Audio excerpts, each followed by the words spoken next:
Salam sejahtera, terima kasih karena bersama dengan saya di Nazlin Unity Channel. Kini, giliran bersatu lalui pengalaman semula, bekas sekutu PAS. Itu pendedahan Rafizi kali ini. Saudara-saudara sekalian, siapa yang tidak kenal dengan PAS? Dalam tempoh lebih kurang dalam 10 tahun, PAS sudah menyertai 3 pakatan. Kalau masih ingat, itulah PAS. Waktu dia menyertai awal-awal pakatan, dia gembira. Tapi di tengah-tengah pakatan, dia timbulkan banyak masalah. Antaranya dalam mufakat nasional. Antaranya dalam pakatan terkini mereka, yaitu Perikatan Nasional. Dalam mufakat nasional, PAS telah pun dengan tanda petik meninggalkan Parti UMNO, lalu bersekutu dengan Parti Bersatu secara diam-diam. Akhirnya UMNO yang kena ceduk, kesian UMNO. Dah banyak menyumbang terhadap PAS, akhirnya PAS pula tinggalkan begitu saja. Benarlah kata pepatah, seperti madu sudah habis sepah dibuang. Kali ini pula, apa yang terkena pada Bersatu seperti balikan ataupun balasan kepada perbuatan Parti Bersatu yang khianat terhadap Pakatan Harapan dalam langkah Sheraton. Sehingga tidak ramai atau tidak kurang netizen yang berani menyebut, mungkin Parti Bersatu kena hukuman karma, kena balasan atas perbuatan khianat mereka sendiri terhadap rakan selama ini. Tapi yang ramai orang tunggu-tunggu ialah apakah agak-agaknya balasan yang bakal diterima oleh PAS akibat khianat terhadap rakan perjuangan pakatan mereka. Ada yang meramalkan PAS akan menerima balasan akan kehilangan parti atau akan kehilangan kerusi dalam pilihan raya akan datang. Ramai menjangkakan PAS mungkin hanya akan dapat lebih kurang dalam tinggal 10 hingga 15 parlimen saja. Jangan mimpi mau dapat 80, kata netizen.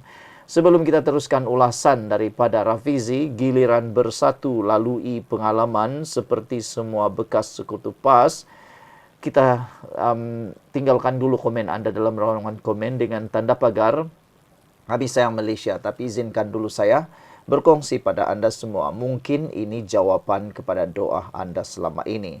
Ini berita baik kepada Anda semua bagi yang sedang berdoa masalah kesehatan Anda.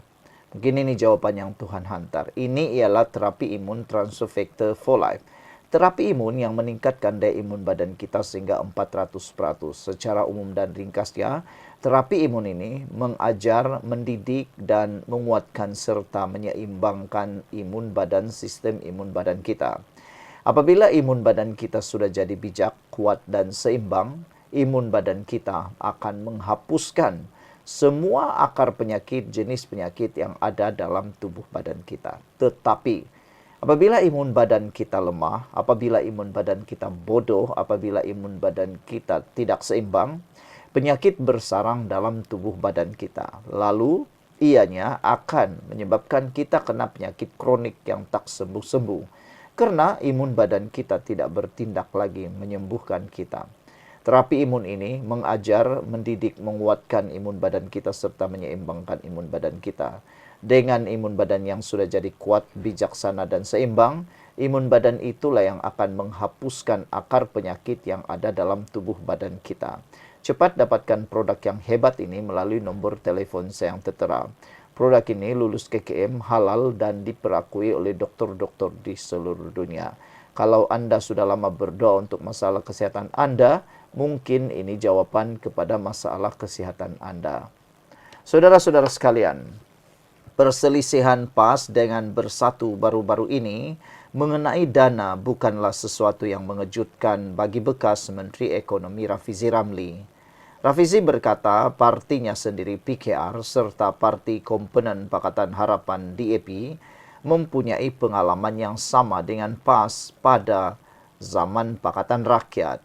Semua yang pernah bekerja sama dengan PAS telah melalui pengalaman ini Sekarang zaman bersatu, katanya dalam podcast yang berhenti menteri malam tadi. Semalam, Naib Presiden PAS Idris Ahmad menegaskan komitmen partinya terhadap PN susulan perselisihan dengan bersatu berhubung isu pembiayaan pilihan raya. Semasa Muktamar PAS ke-71 di Kedah baru-baru ini, pengarah pilihan raya Sanusi Nor menyindir bersatu kerana dikatakan bergantung kepada kemudahan dan jentera PAS. Susulan itu Marzuki Muhammad yang berkhidmat sebagai setiausaha sulit utama kepada Presiden Bersatu Muhyiddin Yassin semasa menjadi Perdana Menteri berkata, Bersatu telah menampung perbelanjaan pilihan raya PAS. Mengulas lanjut, Rafizi menyatakan keyakinannya bahawa Marzuki berkemungkinan menyatakan hal yang sebenar.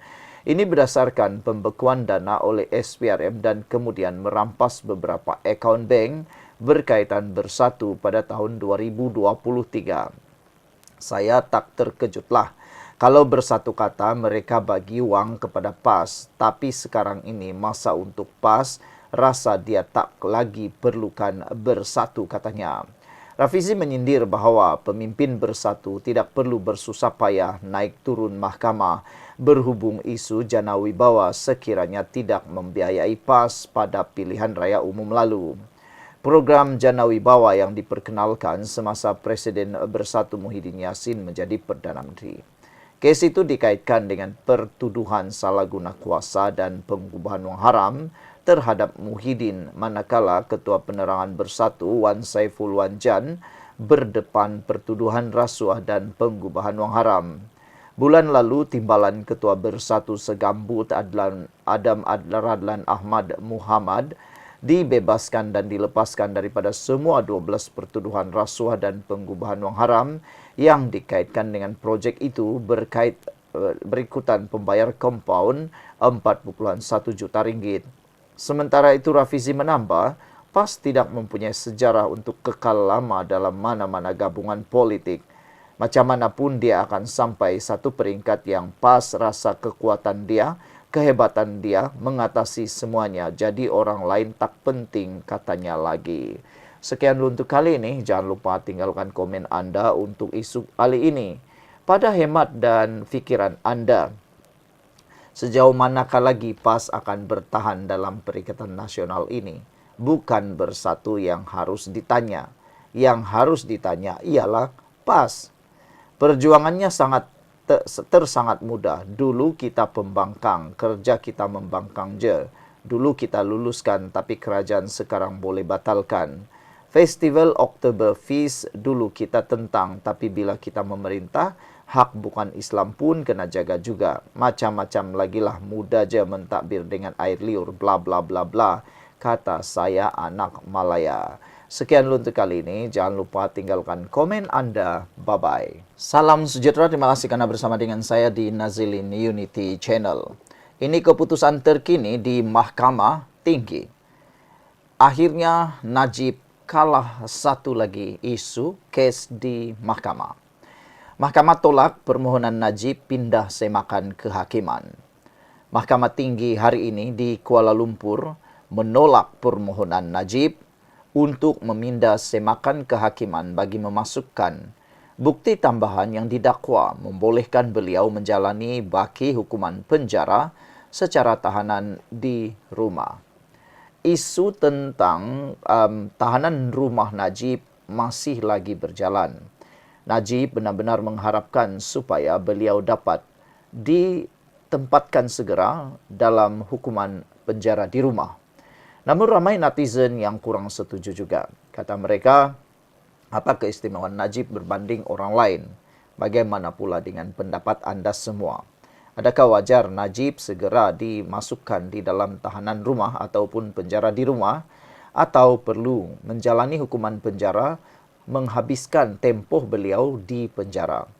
Tetapi secara umumnya dan adilnya, kalau benar-benar Najib mempunyai isu dan mempunyai bukti atau mempunyai kelayakan untuk ditahan di rumah, memang wajar untuk beliau menerima keadilan seadil-adilnya. Namun, kalau itu hanya satu persepsi, hanya satu perkara yang diidam-idamkan atau dimahukan, dan itu tidak ada dalam undang-undang atau untuk keadilan, maka adalah tidak wajar untuk Najib mendapat keistimewaan berbanding orang lain.